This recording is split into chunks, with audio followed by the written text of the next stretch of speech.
بسم اللہ الرحمن الرحیم۔ ABR اسلامک ٹی وی کے معزز ناظرین، السلام علیکم۔ ناظرین، خدائی بہتر جانتا ہے کہ یہ کروڑوں اربوں کی تعداد میں ٹڈیاں کہاں اور کیسے پروان چڑھتی ہیں اور اچانک کیسے درختوں اور فصلوں پر بڑے منظم انداز میں حملہ آور ہوتی ہیں اور اپنے پیچھے تباہی کی داستانیں چھوڑ جاتی ہیں۔ ناظرین، آج کی اس مختصر ویڈیو میں ہم ٹڈی دل کے بارے میں بات کریں گے کہ ٹڈی دل کس طرح فصلوں پر حملہ آور ہوتی ہے اور اس کے اسباب کیا ہیں اور اس سے بچنے کا واحد طریقہ کیا ہے۔ ناظرین، معتبر ذرائع سے معلوم ہوا ہے کہ یہ ٹڈی دل 30 سال بعد دوبارہ متحرک ہوئی ہے، جس سے صرف پاکستان ہی نہیں بلکہ دنیا کے دوسرے 52 ممالک بھی اس کی زد میں آئے ہیں، جبکہ مشرقی افریقہ میں ٹڈی دل کا حملہ روزانہ 2500 لوگوں کی خوراک ہڑپ کر رہا ہے۔ ناظرین، اگر قرآن پاک کا مطالعہ کیا جائے تو معلوم ہوتا ہے کہ یہ ٹڈی دل عذاب الہی کی ایک شکل ہے۔ چنانچہ سورہ اعراف کی آیت نمبر 133 میں موجود ہے کہ بنی اسرائیل کے ظلم و ستم جب حد سے بڑھ گیا تو ان کی سرکشی کی وجہ سے اللہ تعالیٰ نے ان پر 5 قسم کے عذاب مسلط کیے۔ چنانچہ ارشاد باری تعالیٰ ہے کہ پھر ہم نے بھیجے ان کے اوپر طوفان اور ٹڈی دل اور چچڑیاں اور مینڈک اور خون۔ تو ناظرین، اس سے معلوم ہوا کہ یہ ٹڈی دل اللہ تعالیٰ کی طرف سے بھیجا ہوا ایک عذاب ہے جو ہمارے اعمال بد کا نتیجہ ہے۔ کہتے ہیں کہ پہلی جنگ عظیم کے دوران شام پر ٹڈی دل نے حملہ کیا اور باغات اور فصلوں کو تباہ کر دیا،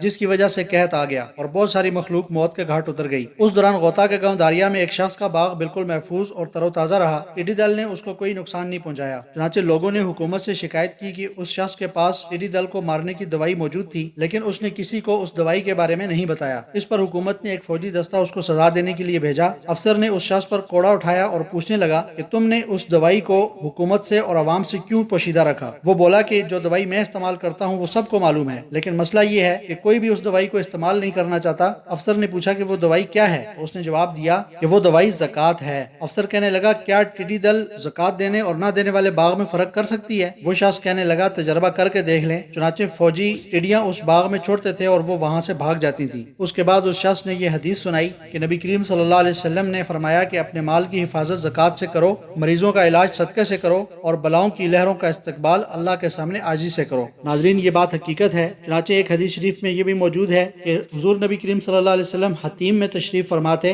کسی شخص نے تذکرہ کیا کہ فلاں آدمیوں کا بڑا نقصان ہو گیا، سمندر کی موج نے ان کا مال ضائع کر دیا۔ حضور اکرم صلی اللہ علیہ وسلم نے فرمایا کہ جنگل ہو یا سمندر، کسی جگہ جو بھی مال ضائع ہوتا ہے وہ زکوٰۃ نہ دینے سے ضائع ہوتا ہے۔ اور اسی طرح ایک دوسری حدیث میں نبی علیہ الصلوۃ والسلام کا فرمان موجود ہے کہ جو شخص مال کی زکوٰۃ ادا کر دے تو اس مال کا شر ختم ہو جاتا ہے۔ اور اسی طرح ایک دوسری روایت میں ہے کہ حضرت ابن عباس رضی اللہ تعالیٰ عنہ فرماتے ہیں کہ جب قرآن پاک میں یہ آیت نازل ہوئی، اور جو لوگ سونا اور چاندی جمع کرتے ہیں اور اس سے اللہ کی راہ میں خرچ نہیں کرتے، آپ انہیں دردناک عذاب کی خوشخبری سنا دیجئے، تو صحابہ کرام پر یہ آیت بہت بھاری گزری۔ حضرت عمر رضی اللہ تعالیٰ عنہ نے فرمایا کہ یہ مشکل میں حل کروں گا۔ یہ کہہ کر حضرت عمر رضی اللہ تعالیٰ عنہ حضور اکرم صلی اللہ علیہ وسلم کی خدمت میں حاضر ہوئے اور عرض کیا کہ یا رسول اللہ، یہ آیت لوگوں پر بہت بھاری گزری ہے۔ تو حضور علیہ الصلوۃ والسلام نے ارشاد فرمایا، اللہ تعالیٰ نے زکوٰۃ اسی لیے تو فرض کی ہے تاکہ بقیہ مال کو پاک اور طیب بنا دے۔ تو ناظرین، معلوم ہوا کہ ٹڈی دل اللہ تعالیٰ کی طرف سے ایک عذاب کی شکل ہے، اور اس سے بچنے کا واحد طریقہ یہ ہے کہ ہم بحیثیت قوم اللہ تعالیٰ کے سامنے